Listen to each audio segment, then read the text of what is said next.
Allahumma salli ala Muhammad wa ala ali Muhammad kama sallaita ala Ibrahim innaka Hamidum Majid wa barik ala Muhammad wa ala ali Muhammad kama barakta ala Ibrahim innaka Hamidum Majid.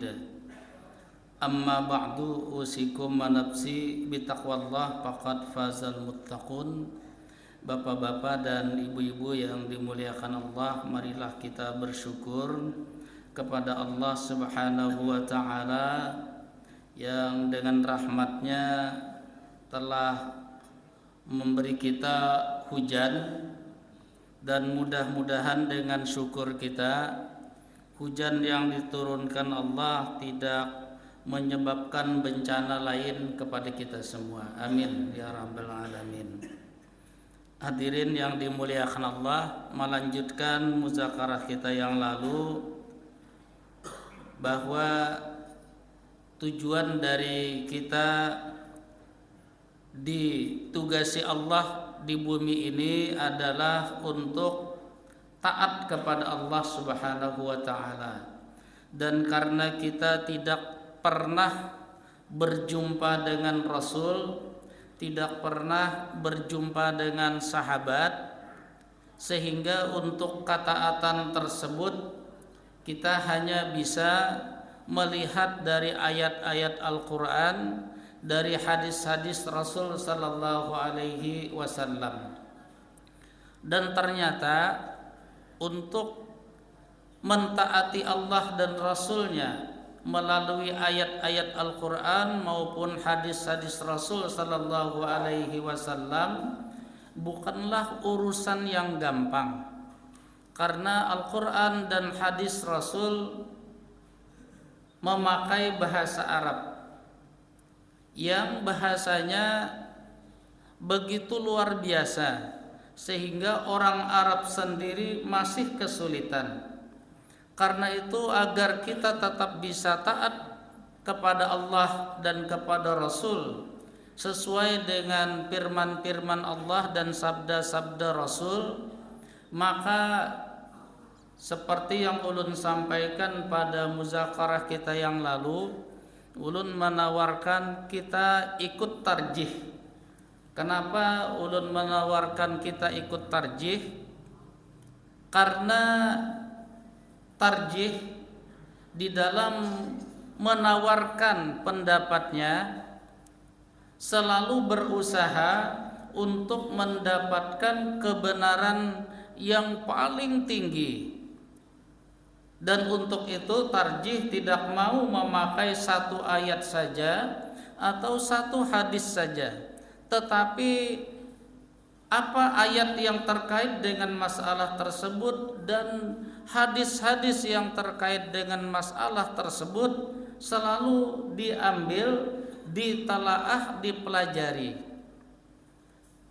Dan tidak cukup sampai di situ, tetapi untuk memahami kandungan ayat dan hadis tersebut, tarjih melihat kepada pendapat para ulama dahulu, bagaimana mereka memahami kandungan ayat dan hadis-hadis tersebut.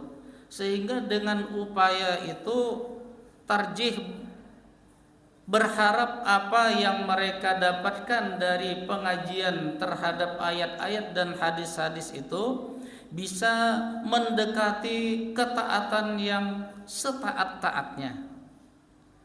Itulah tarjih. Dan tarjih bukan mazhab. Tarjih hanya menawarkan, bagi yang mau mengikuti tarjih dipersilahkan, yang tidak mau juga dipersilahkan. Hadirin yang dimuliakan Allah, tarjih memang selalu menyampaikan bahwa pendapat yang diperoleh dari kajian tarjih bukan untuk dijadikan mazhab, karena tarjih sendiri sudah menyatakan tidak bermazhab. Kenapa jadi tarjih menyatakan tidak bermazhab? Karena para ulama dahulu seperti Ibnu Taimiyah dalam fatwa beliau ketika pernah ditanya,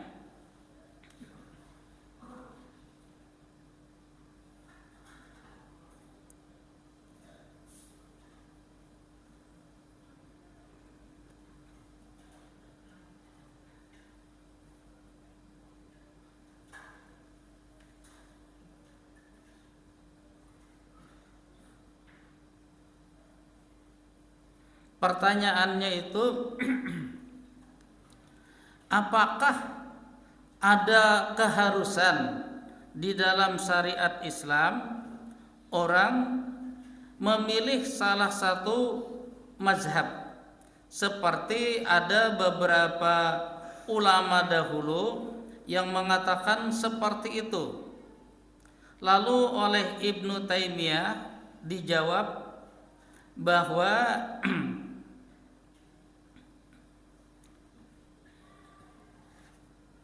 mengambil salah satu mazhab itu tidak pernah ada perintahnya di dalam syariat Islam.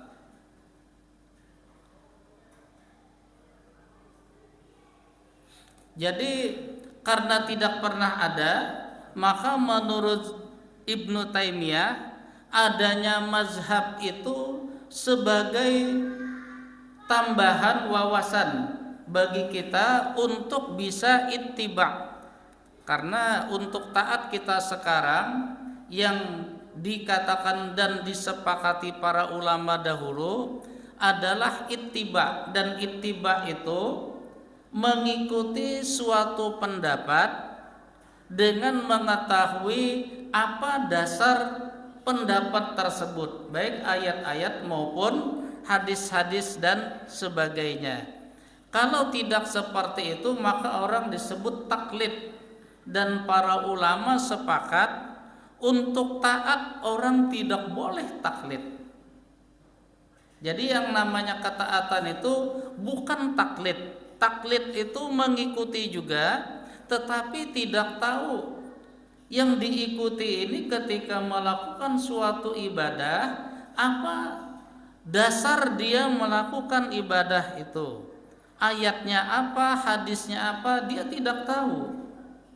Tetapi ketika melihat seseorang yang ditokohkan melakukan sesuatu dalam ibadah, lalu dia ikut tanpa bertanya kenapa orang tersebut melakukan ibadah itu. Itu bahasanya taklid.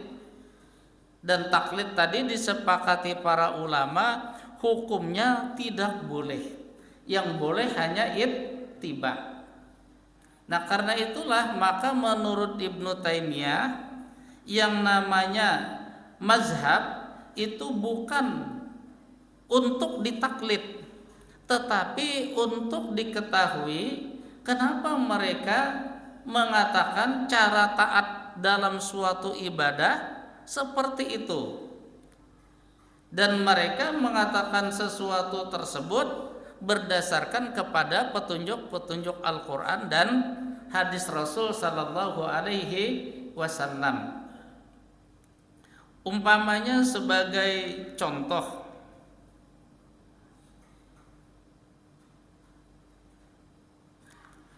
ketika Ibnu Taimiyah ditanya tentang masalah niat,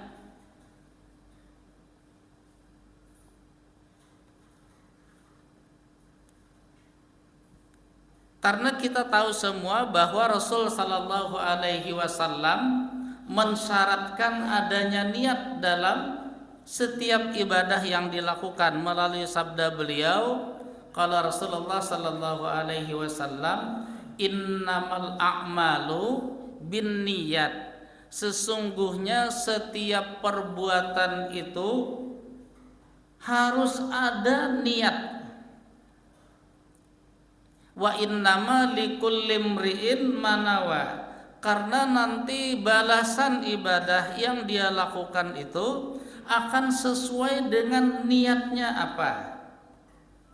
Lalu Nabi mencontohkan, paman kanat hijratuhu ilallahi wa rasulihi, fa hijratuhu ilallahi wa rasulihi.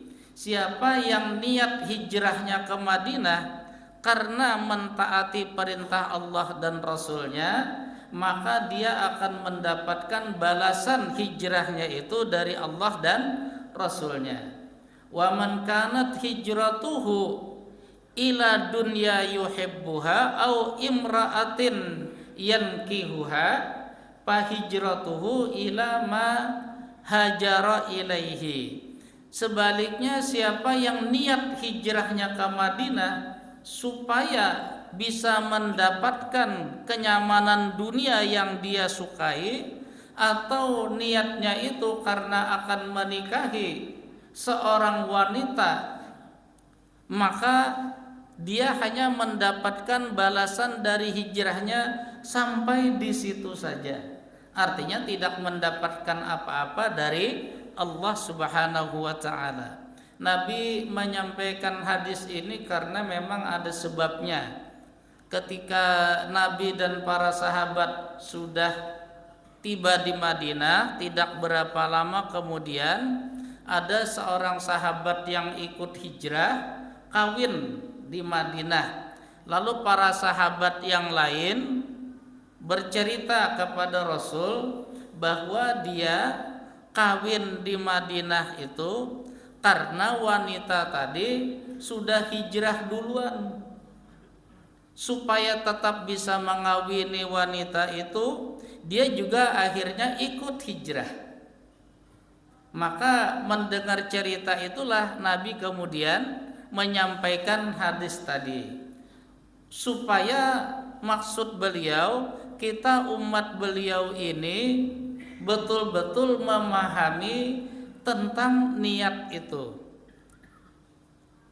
Karena niat seperti itu, maka menurut tarjih sesuai dengan arti niat, bahwa kalau niat itu di bahasa Indonesia kan artinya adalah kemauan yang kuat, bukan setengah-setengah.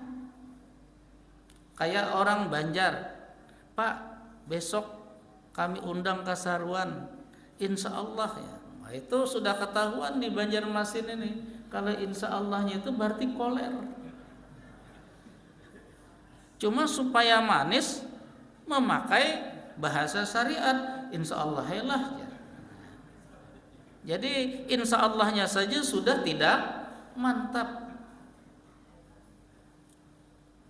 Karena kalau yang mantap insya Allah, nah, itu kan, itu artinya akan datang betulan, ada keinginan kuat dia untuk datang. Nah, karena itu yang namanya niat adalah kemauan yang kuat. Dan tidak sekedar kemauan yang kuat, tetapi juga kemauan yang kuat untuk melakukan suatu ibadah itu diikuti dengan kesadaran. Artinya dia sadar betul ketika melakukan ibadah itu. Maksud tarjih menyebutkan kesadaran ini sebagai arti dari niat kalau di Indonesia kan, untuk membuat orang terhindar dari kebiasaan. Sudah biasa salat, dia lupa hatinya ketika akan takbiratul ihram itu seperti apa. Maka yang diinginkan tarjih, sebelum takbiratul ihram itu hatinya betul-betul sadar, ini mau salat, ini mau berzakat, ini mau berhaji. Untuk bisa seperti itu, maka yang diajarkan adalah umpamanya ketika berniat untuk salat, sebelum takbiratul ihram itu hendaknya tidak mengingat macam-macam, tidak memikirkan macam-macam. Dia konsentrasi mau salat. Ketika itulah niatnya, kemauannya untuk salat penuh dengan kesadaran. Karena biasanya kalau orang sambil memikirkan yang lain namanya menghayal. Kalau ingin mencoba seperti apa beda menghayal dengan kesadaran, umpamanya pian kalau makan, coba waktu akan menyuap nasi itu sambil menghayal macam-macam, bisa-bisa nanti yang diambil maunya ikan, ternyata yang terambil sayur. Mana iwaknya? Ternyata yang diambil bukan iwak tapi sayur karena sedang menghayal. Nah, itu beda antara orang yang sadar dengan yang tidak sadar, tidak dengan kesadaran melakukan suatu ibadah. Kemudian juga tarjih mengatakan bahwa dari arti niat itu tidak sekadar kemauan yang kuat lalu melakukan penuh kesadaran, tetapi sesuai dengan petunjuk ayat Al-Quran, hendaknya melakukan ibadah itu di hati ini ada keikhlasan. Ikhlas bahasa Arab, bukan ikhlas bahasa Indonesia. Kalau ikhlas bahasa Arab itu artinya kemauan, keinginan melakukan suatu ibadah itu persis seperti apa yang diajarkan Allah dan Rasulnya. Itu namanya ikhlas menurut Al-Quran. Wa ma umiru illa liya'budullaha mukhlisina lahuddin. Ayat ini kalau diindonesiakan, dan mereka itu tidak diperintah kecuali untuk beribadah kepada Allah dengan setulus-tulusnya. Arti setulus-tulusnya betul-betul seperti yang diperintahkan dan diajarkan oleh Allah. Maka mukhlisina lahuddin, hanya seperti yang diajarkan oleh Allah. Ikhlas seperti ad-din, seperti ajaran yang disampaikan oleh Allah Subhanahu wa ta'ala. Arti apa adanya persis itu, tidak menambahi dan tidak mengurangi. Nah, itu gambaran niat menurut tarjih berdasarkan arti niat yang dikehendaki oleh Rasul dalam hadis riwayat Bukhari tadi, innamal a'malu bin niat. Makanya lalu Nabi memberikan contoh, kalau niatnya semata-mata mengikuti petunjuk dan perintah Allah, Allah memerintahkan hijrah, sudah hijrah, tidak peduli lagi dengan harta benda yang di Mekah dan sebagainya. Itu namanya betul-betul mengikuti dan mentaati Allah apa adanya. Karena itulah ketika mereka sampai di Madinah dalam keadaan banyak yang tidak memiliki harta, tidak memiliki rumah dan sebagainya, ada yang karena istrinya tidak mau ikut hijrah tanpa membawa istri, maka Allah membantu dan menolong mereka itu dengan membuka hati para kaum muslimin yang ada di Madinah yang disebut Ansar. Ansar itu artinya para penolong. Maka dengan dibukakan hati mereka oleh Allah, ada yang tahu ini dahulu di Makkah berdagang, dia kasih modal, ini ambil hartaku separuh untuk modal kamu, tidak usah dikembalikan. Ada yang melihat sahabatnya ini tidak membawa istri karena istrinya tidak mau ikut hijrah. Dia katakan, silahkan pilih salah satu istriku yang kamu maui, nanti ku cerai dia untuk kamu kawini. Begitu keikhlasan para sahabat, karena itulah perintah dari Allah Subhanahu wa ta'ala. Nah, itulah yang diinginkan dengan niat.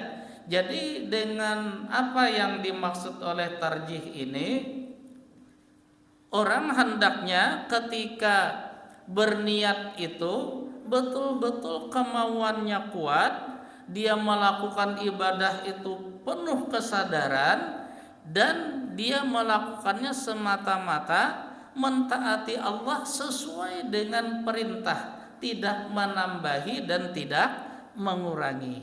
Karena itu ketika ada pertanyaan, bolehkah niat itu diucapkan?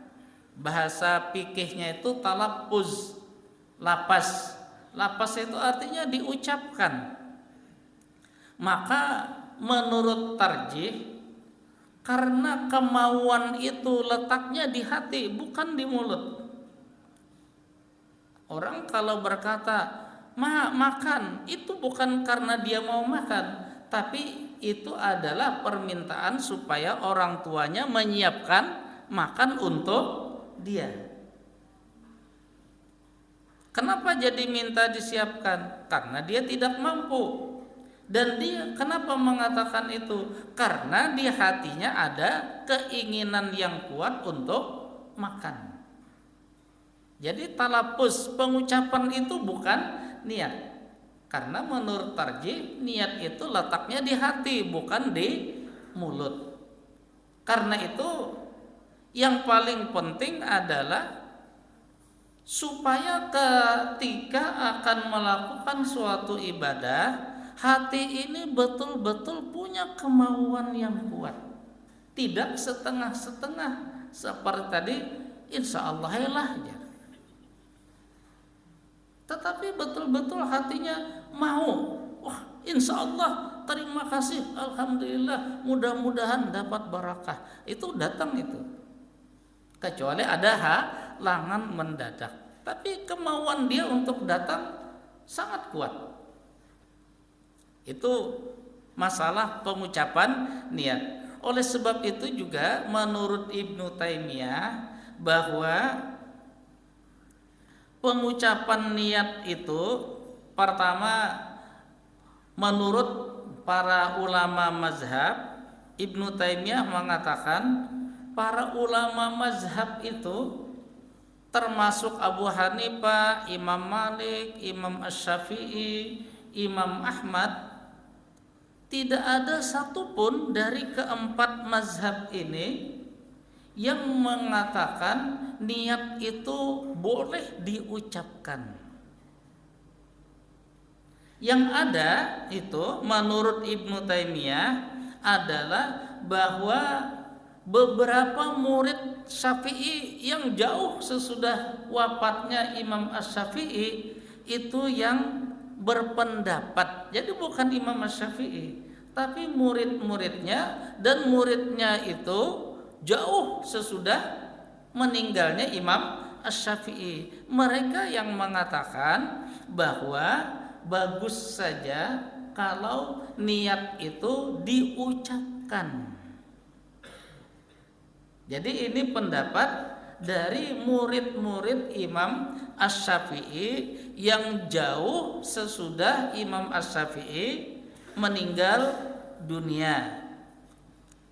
Alasan mereka biar lebih kuat, tapi itu menurut mereka. Sedangkan menurut yang lain, termasuk Ibnu Taimiyah mengatakan bahwa karena Nabi dan para sahabat yang semua itu bertemu dengan Rasul, tidak ada satupun yang mengucapkan niat dengan lidah, maka berarti tidak ada syariatnya.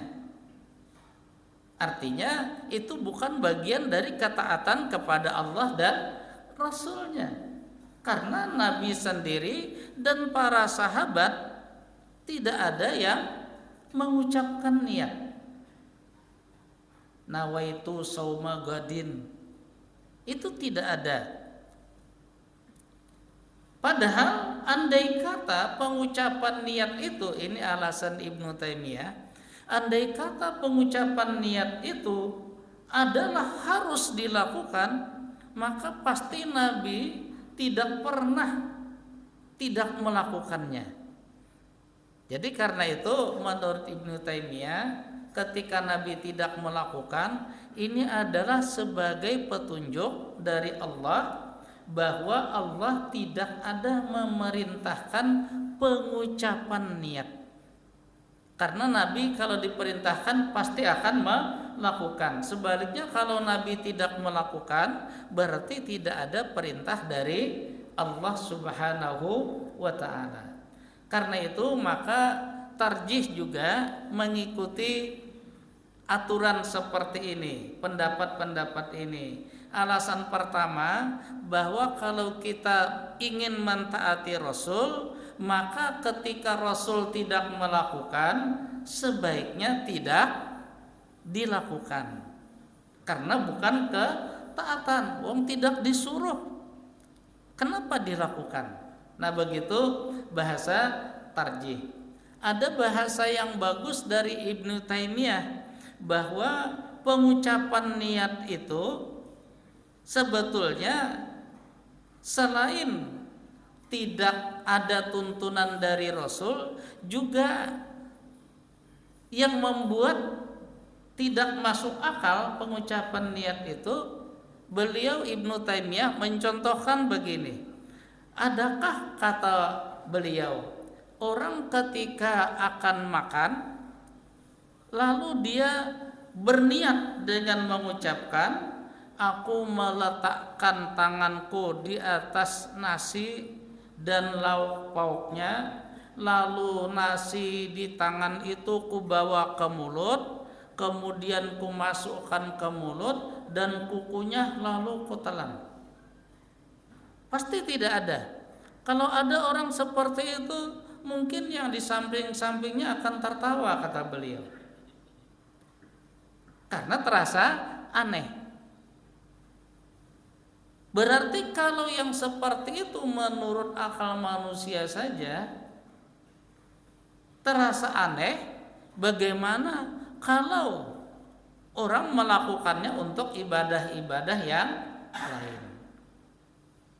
Nah, jadi karena alasan ini, maka tarjih menetapkan niat itu tidak ada syariatnya untuk diucapkan. Tetapi sekali lagi, tarjih tidak dalam posisi menyalahkan orang lain. Tarjih hanya menawarkan, menurut tarjih niat itu tidak ada syariatnya untuk diucapkan.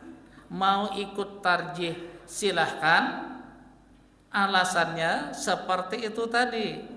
Kalau tidak ingin ikut tarjih silahkan, tetapi supaya tidak melanggar kesepakatan ulama, tidak boleh taklid, maka bagi yang ingin mengucapkan silahkan bertanya kepada orang-orang yang mengucapkan kenapa niat itu diucapkan.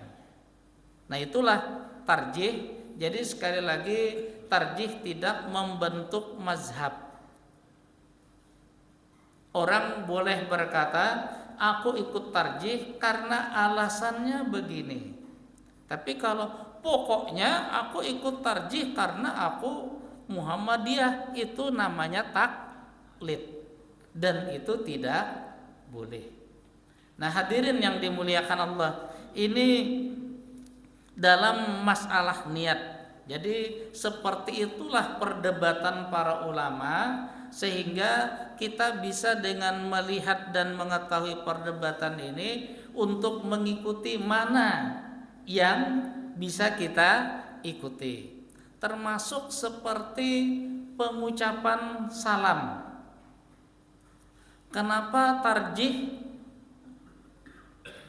memberikan pendapat salam itu yang paling bagus? Jadi bahasa tarjih seperti itu, bukan yang sah, tidak, tetapi yang paling bagus kalau diucapkan sampai wabarakatuh. Pertama, alasan tarjih karena Nabi pernah dalam hadis sahih memberikan komentar ketika ada sahabat masuk ke masjid lalu salat tahiyatul masjid, kemudian sesudah tahiyatul masjid mereka sahabat ini menghadap Rasul sekedar mengucapkan salam, dan dia mengucapkan assalamu alayka ya Rasulullah. Sudah selesai. Ketika dia selesai, Nabi memberikan komentar dia dapat 10. Lalu ada lagi sahabat lain masuk tahiyatul masjid kemudian menghadap Rasul. Assalamu alayka ya Rasulullah wa rahmatullah. Ada tambahan wa rahmatullah. Rasul memberi komentar dia dapat 20. Jadi lebih banyak. Lalu ada lagi yang masuk seperti itu, dan ketika menghadap Rasul dia mengucapkan assalamu alayka ya Rasulullah wa rahmatullah wa barakatuh.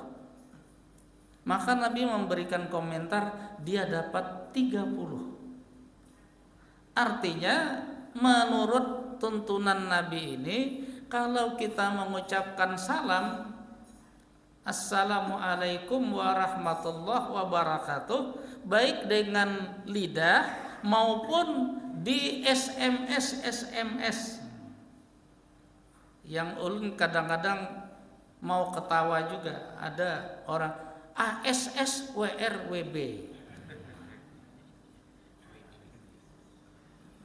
Ya mungkin sudah jadi pengetahuan itu ada assalamualaikum warahmatullahi wabarakatuh. Tapi karena yang terbaca ASSWRWB, ya sudah. Maka kalau ingin dapat 30, dan itu yang paling tinggi nilainya, kalau kita bahasakan itu yang paling banyak pahalanya, dan biasanya manusia itu ingin yang paling banyak. Ingin jadi pegawai, iya. Tamat apa? Baru tamat SMA, golongan 1, mau minta gaji berapa? Kalau bisa 100 juta, kan gitu. Nggak ada yang ditawari gaji sudah yang paling rendah aja, nggak ada. Pasti mintanya yang paling tinggi, karena itu memang manusia. Maka lalu karena itulah Allah dan Rasulnya menawarkan kalau ingin yang paling tinggi gajinya, ucapkan assalamualaikum warahmatullahi wabarakatuh. Kalau ingin, tarjih menawarkan seperti itu. Kalau tidak ingin, ya silahkan assalamualaikum. Kumsalam jawabnya.